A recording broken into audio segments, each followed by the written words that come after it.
Good day, everyone. This is a place where government representatives discuss relevant and timely issues. This is where Filipino people voice out their concerns. This is our middle ground. Welcome to PIA iTALK. The West Philippine Sea, an area rich in resources and strategic significance, has long been a point of contention. Recently, tensions have been rising, with attacks on Filipino vessels and efforts to weaken frontliners protecting our waters. In response, Filipinos from all walks of life are rallying, expressing their concerns, frustrations, and steadfast support for our nation's claim over the West Philippine Sea. Atin ang West Philippine Sea.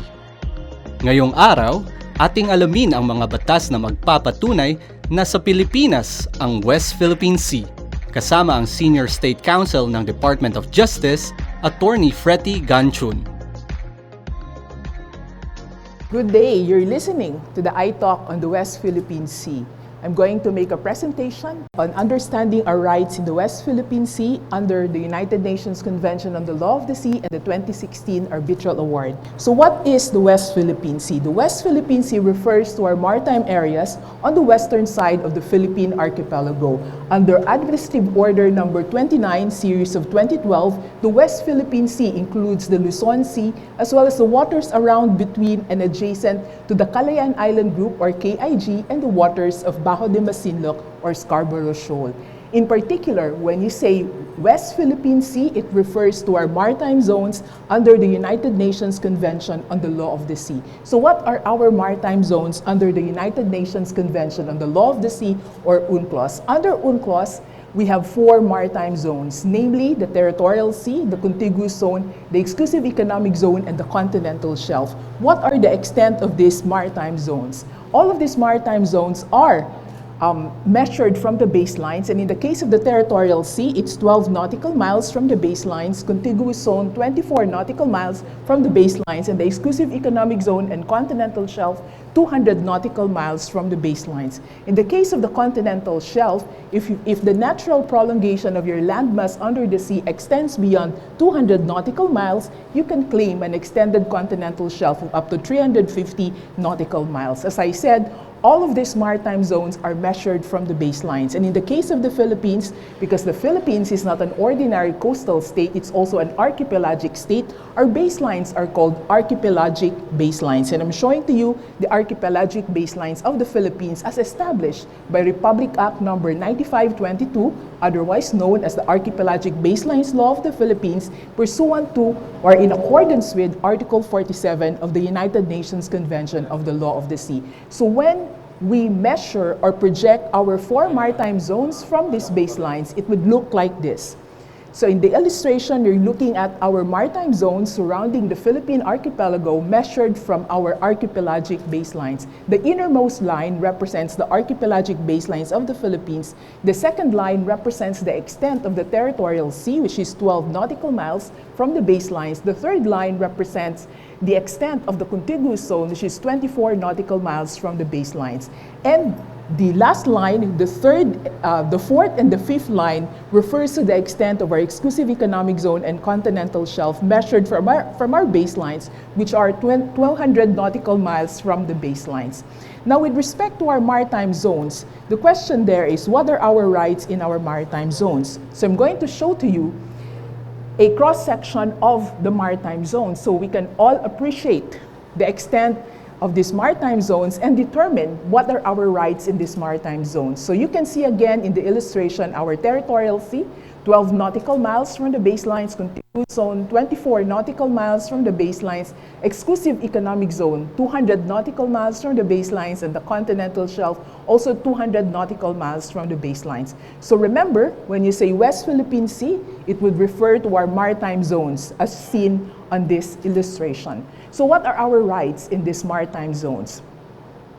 Now, for the territorial sea, it said that we have sovereignty over the territorial sea, that we own the territorial sea. That's why it's called the territorial sea, because it forms part of our territory.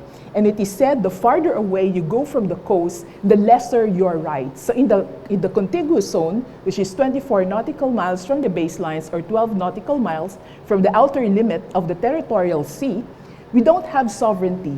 We do not own the waters of the contiguous zone, but under the United Nations Convention of the Law of the Sea, we're given enforcement jurisdiction with respect to 4 laws, namely customs, fiscal, immigration, and sanitary laws and regulations.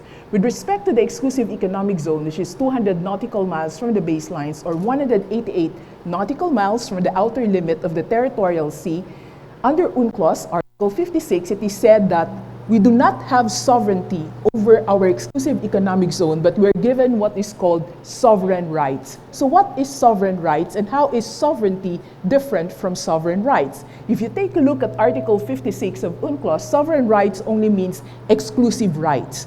Exclusive rights to what? To all of the natural resources in our exclusive economic zone. So although we do not own the waters of our exclusive economic zone in the West Philippine Sea, we own all of the natural resources that can be found in that zone. So we own all of the fishes that can be caught in that zone. We own all of the other marine resources that can be harvested in that zone. And that is the same right, sovereign right, that applies to the continental shelf. So although the continental shelf do not form part of our territory, all the natural resources of the continental shelf belong to us based on sovereign rights. So all the oil and gas that can be extracted from the continental shelf belong to us. Beyond 200 nautical miles, that would already be the high seas. The waters of the high seas are not owned by any state. All vessels of all states can freely use the high seas and enjoy the natural resources of the high seas. So in the next slide, I'm showing to you a summary of what I've just said about our rights in our maritime zones in the West Philippine Sea, namely, in the territorial sea, we have sovereignty. In the contiguous zone, we have control necessary to prevent the infringement of our customs, fiscal, immigration, and sanitary laws and regulation, meaning we have enforcement jurisdiction. In the EEC, you have sovereign rights and jurisdiction. And in the continental shelf, we also have sovereign rights and jurisdiction. Now, let me go back to this illustration of our maritime zones. Because you see in this illustration the word WPS. So that refers to the West Philippine Sea, right? So the West Philippine Sea just refers to our maritime zones on the western side of the archipelago, namely the territorial sea, the contiguous zone, the exclusive economic zone, and the continental shelf. Beyond that is what is called the South China Sea. You see the term SCS in the illustration, that's the South China Sea. So the terms West Philippine Sea and South China Sea are not synonymous to one another. The South China Sea is the bigger ocean, while the West Philippine Sea, which refers to our maritime zones on the western side of the archipelago, forms part of the South China Sea. What is the problem in the West Philippine Sea? You can see on the slide, the 9-dash line of China encompasses almost the South China Sea. By virtue of this line, China is saying that it owns all of the maritime features inside the line, that it owns all of the natural resources inside the line. And what is the basis of China in saying that it owns almost all of the South China Sea? The basis of China is historic rights, that it has been historically fishing, navigating, and doing trade in the South China Sea. So it's his historic fishing, navigation, and trade through a long historical course has consolidated in its favor, making the rights therein exclusive to it only. So only China has the exclusive rights to all of the natural resources in the South China Sea. That's the explanation for China's 9-dash line. Now, this 9-dash line only appeared in China's map in 1940s. In particular, there is a 1948 map issued by the Department of Boundary of the Ministry of Interior of China, and that is where the first 9-dash line was printed or was published in the 1948 map of China. So it did not appear in previous centuries, it only appeared in the 1940s. And in 2009, China submitted a copy of this map to the United Nations Secretary General. So for the first time, the entire world knew of this 9-dash line only in 2009. So that became a problem for the Philippines because this 9-dash line, if you can take a look at the slide, the 9-dash line encroaches on the West Philippine Sea. So you see the yellow portion of the 9-dash line, okay, the pink portion of the 9-dash line, that is the West Philippine Sea, 80% of the West Philippine Sea, and the blue portion, that's the part of the West Philippine Sea that is outside of the 9-dash line. So in other words, China claims more than 80% of the West Philippine Sea based on its 9-dash line. Clearly, this claim is outrageous. Why would any state claim almost the entire South China Sea? That is why, in 2013, the Philippines filed an arbitration case against China. The notice of claim was filed on January 22, 2013, and the decision on this arbitration case against China was released on July 12, 2016.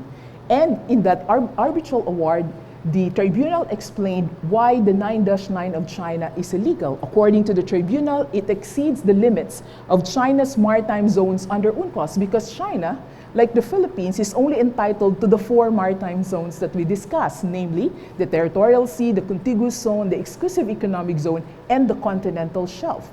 You have seen how big the 9-dash line is, enclosing almost the entire South China Sea, but China is only entitled to those 4 maritime zones in the same way that the Philippines is also entitled to the 4 maritime zones. Also, the basis of 9-dash line, as I mentioned a while ago, is historic rights. But this historic rights is incompatible with the provisions of the United Nations Convention on the Law of the Sea. So when China became a party to the UNCLOS in 1996, any claim that it has based on historic rights, in particular its 9-dash line, has been superseded by the provisions of the convention, which provide that China is only entitled to the 4 maritime zones under UNCLOS. And in any case, the arbitral tribunal explained that China has no historic rights in the South China Sea in the first place. Why is that? Because according to the tribunal, the exercise of historic fishing alleged by China is not based on historic rights, but is based on the freedom of the high seas. Isn't it that part of the South China Sea beyond the territorial sea of any state before the 1982 United Nations Convention on the Law of the Sea, all of those waters beyond 12 nautical miles are considered as the high seas. Before the 1982 UNCLOS, there is yet no exclusive economic zone. So all of the waters beyond 12 nautical miles are considered as the high seas. So the exercise of China of fishing in that area, navigating in that area is based on the freedom of the high seas, not based on historic rights. So that's the number one important ruling of the arbitral tribunal in the South China Sea arbitration, that China has no historic rights in the South China Sea. So in this particular slide, it says 9-dash line is no more. Because of the arbitral award that was issued last July 12, 2016, the Philippine EEC in the West Philippine Sea was upheld by the arbitral tribunal. Now, let's take a look again at this illustration of our maritime zones, in particular on the western side of the archipelago, which we call the West Philippine Sea. In the West Philippine Sea, you see the term BDM. Right? BDM refers to Bajo de Masinloc or Scarborough Shoal. In our official maps, we call Scarborough Shoal, that's the international name, as Bajo de Masinloc. So it's very consistent in all official documents of the Philippines. We use the term Bajo de Masinloc. So you see Bajo de Masinloc here. It's about 116 nautical miles from our archipelagic baselines in Luzon. And it is within the West Philippine Sea, within our exclusive economic zone. Under the arbitral award, it was explained by the court that the Bajo de Masinloc is considered as a land territory that has a 12 nautical mile territorial sea. This is the satellite image of Bajo de Masinloc. It has a lagoon inside, okay? And according to the tribunal, in the territorial sea of Bajo de Masinloc, so Bajo de Masinloc has its own territorial sea, 12 nautical miles from the baselines. from its own baselines, not the archipelagic baselines of the Philippines. And by the way, so that we can imagine how big, for example, or the extent of the territorial sea is, we can convert 12 nautical miles. We can convert nautical miles into kilometers. So 1 nautical mile is 1.8 kilometers, right? So when we say that Bajo de Masinloc has a territorial sea of 12 nautical miles, as explained in the arbitral award, it has a territorial sea of 22 kilometers from its baselines. And in the territorial sea of Bajo de Masinloc, including the waters of the lagoon of Bajo de Masinloc, according to the arbitral tribunal, Filipinos have traditional fishing right. And this traditional fishing right, as explained in the arbitral award, is considered as a private right that belongs to the fishermen themselves as property. It's considered as a property right that is protected under international laws. As stated by the arbitral tribunal itself, according to the tribunal, artisanal fishing rights, because the other term for traditional fishing rights is artisanal fishing rights. Artisanal fishing rights, according to the tribunal, attach to the individuals and communities that have traditionally fished in the area. These are not the historic rights of states, as in the case of historic titles, but are private rights. So each time our fishermen are prevented by China from fishing in the waters of Scarborough Shoal, China is violating the private rights of our fishermen. Not just the rights of the Philippines, but the private rights of our fishermen. Another notable feature in the West Philippine Sea is this group of maritime features which we call the Kalayaan Island Group. So I'm going to go back to that illustration of our West Philippine Sea. And here below, you see a group of circles and the term KIG. See, you see the term KIG? That's Kalayaan Island Group. The international name of Kalayaan Island Group is Spratly Islands. And according to the tribunal, none of the maritime features that constitute the Kalayaan Island Group can be considered as islands under the United Nations Convention on the Law of the Sea. So what does that mean if none of the features of the Kalayaan Island Group are considered as islands? Under the United Nations Convention of the Law of the Sea, there are 3 kinds of maritime features. A maritime feature that you see in the sea can either be an island, can either be a rock, or can either be a low tide elevation. What is the significance of knowing the proper classification of this maritime feature that you see in the ocean?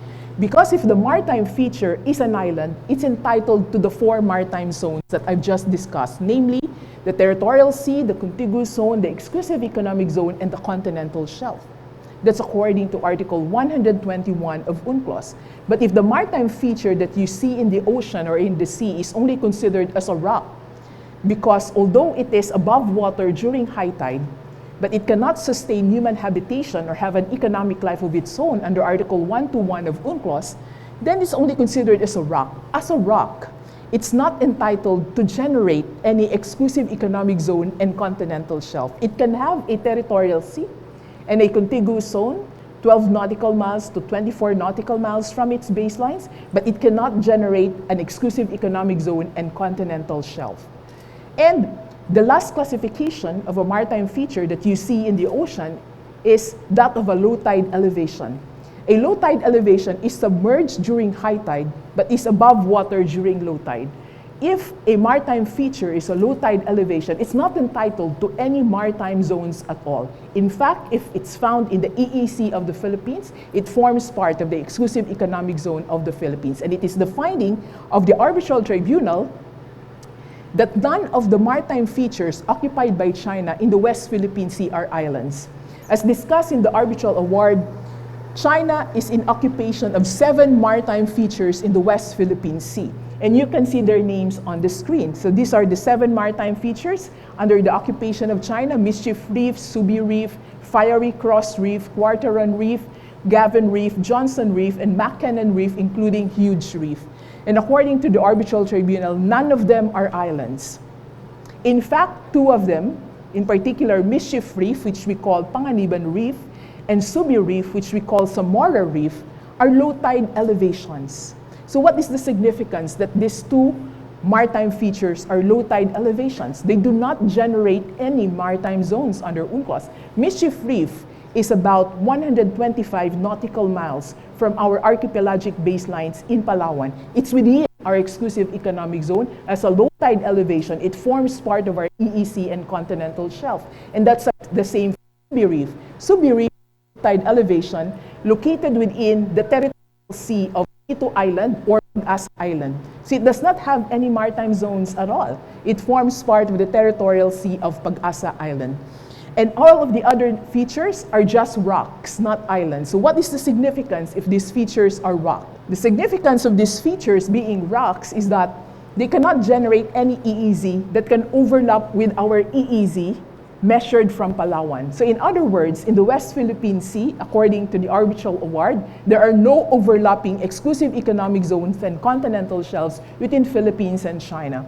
So China cannot say, all the waters here near Palawan are part of my exclusive economic zone measured from Quarteron Reef. Quarteron Reef has no exclusive economic zone. China cannot also say all of the waters here are inside the 9-9 near Palawan. But the court, the tribunal, has already invalidated the 9-line. It has no basis in international law. In fact, it is contrary to the United Nations Convention of the Law of the Sea. Now, I'm going to show to you a series of maritime features that are in the West Philippine Sea, but there's an artificial island placed by China on top of these features. In our exclusive economic zone, apart from having the exclusive right to fish in our exclusive economic zone, we also have the exclusive right to construct artificial islands. So any state there that constructs artificial islands in our exclusive economic zone without our consent is violating the United Nations Convention of the Law of the Sea. For example, this is Quarteron Reef, which we call Calderon Reef. This is Fiery Cross Reef, artificial island. This is the a satellite image of Fiery Cross Reef, about 300 hectares in size with 3.1 kilometer runway, established by China in the Kalayaan Island group. This is Gavin Reef, which we call Burgos Reef, another artificial island. This is Johnson Reef, which we call Mabini Reef, another artificial island. This is McKinnon Reef, including Huge Reef, which we call Chigwa Reef, another artificial island. And this is Subi Reef, which we call Samora Reef. This is a big artificial island, about 400 hectares in size. Also in the Kalayaan Island group, this is Mischief Reef, which we call Panganiban Reef, a low tide elevation that forms part of our EEZ and continental shelf. How big is this Mischief Reef? It's about 550 hectares in size, and it's about 125 nautical miles from our baselines in Palawan. This is a low tide elevation. And according to the arbitral tribunal, a low tide elevation cannot be appropriated by any state, cannot be occupied by any state and owned by any state because it is not property that can be seized and occupied. So this Mischief Reef, however long, for example, China stays there, its occupation of Mischief Reef can never ripen into ownership. Mischief Reef will always be the exclusive economic zone and continental shelf of the Philippines, as explained in the 2016 arbitral award. This Mischief Reef artificial island is 550 hectares in size with 3.1 kilometer runway, only about 125 nautical miles from Palawan. How far is Mischief Reef from Hainan Island, from Hainan, China? It's about 600 nautical miles from China and only about 125 nautical miles from Palawan. It forms part of our EEZ and continental shelf. Now, lastly, another notable feature in the West Philippine Sea is Second Thomas Shoal, which we call Ayungin Shoal. And Ayungin Shoal is always in the news because of our rotation and resupply mission to our Marines there, or our Navy, in Ayungin Shoal. So in Ayungin Shoal, we have BRP Sierra Madre. And what is the legal classification of Ayungin Shoal as discussed in the 2016 arbitral award? According to the tribunal, Ayungin Shoal, like Mischief Reef or Panganiban Reef, is a low tide elevation. It's about 104 nautical miles from our archipelagic baselines in Palawan. It's very far away from Hainan, China, from the base point of China, from the baseline of China. It's about 616 nautical miles from the base point of China in Hainan. And it's only about 104 nautical miles from our archipelagic baselines in Palawan, well within our 200 nautical mile EEZ and continental shelf. So this Ayungin Shoal forms part of our exclusive economic zone, and the submerged land area of Ayungin Shoal forms part of our continental shelf. So since it forms part of our EEZ and continental shelf, what had we learned about EEZ and continental shelf in this iTALK? We've learned that in the EEZ and continental shelf, we have the exclusive rights to all of the natural resources in our EEZ and continental shelf. We have the exclusive right to construct artificial islands, installations, and other structures in our own EEZ. No other state can construct any artificial islands there without our consent. So if we have an outpost in Ayungin Shoal, that is well within our right because we can construct any structures in Ayungin Shoal or Second Thomas Shoal. So let me end my presentation on the West Philippine Sea with a summary of our rights under UNCLOS and the 2016 Arbitral Award. In the West Philippine Sea, we have exclusive rights to fish and catch other marine resources, to explore and exploit oil and gas, because, for example, in the West Philippine Sea, we have reed bank or recto bank. It's a totally submerged feature that forms part of our continental shelf. Any oil and gas that can be extracted from reed bank belong to us. We also have the exclusive right and jurisdiction to construct artificial islands and installations in our own exclusive economic zone and continental shelf and conduct marine scientific research in the area. In Bajo de Masinloc or Scarborough Shoal, our fishermen have traditional fishing rights, otherwise known as artisanal fishing rights, which are considered property rights under international law. These traditional fishing rights or artisanal fishing rights are protected under international law. So if our fishermen are prevented from fishing in Bajo de Masinloc or Scarborough Shoal, like for example, if China is prohibiting our fishermen in fishing in Bajo de Masinloc or Scarborough Shoal, China are violating the private rights of these fishermen protected under international law. In Ayungin Shoal or Second Thomas Shoal, we have exclusive sovereign rights as the shoal forms part of our EEZ and continental shelf in the West Philippine Sea. Since we have exclusive sovereign rights there, we have the exclusive right to enjoy the natural resources of Ayungin Shoal, and we have the exclusive right to construct any structures in Ayungin Shoal. And lastly, in the KIG, in general, the occupied features therein by foreign powers like China do not generate any EEZ and continental shelf that would overlap with our EEZ and continental shelf measured from Palawan. In other words, in the West Philippine Sea, there are no overlapping EEZs and continental shelves between China and the Philippines. That entire waters there in the West Philippine Sea, about 80% are considered as the exclusive economic zone of the Philippines, as explained in the 2016 Arbitral Award. And we have learned that in our exclusive economic zone, we are the only state that have the exclusive rights to fish there and enjoy the natural resources of the exclusive economic zone. So that ends my iTalk. Thank you so much. The laws, ruling, and evidence clearly back the Philippines' claim to the West Philippine Sea. But beyond the legalities, this issue deeply affects the daily lives of our fishermen, coastal communities, and every Filipino who envisions a future unclouded by conflict. Kaya patuloy nating ipalaganap ang katotohanan tungkol sa West Philippine Sea dahil ang laban para sa West Philippine Sea ay laban ng bawat Pilipino. Hanggang sa muli, magkita-kita tayo sa susunod na PIA iTalk. Mabuhay ang bagong Pilipinas!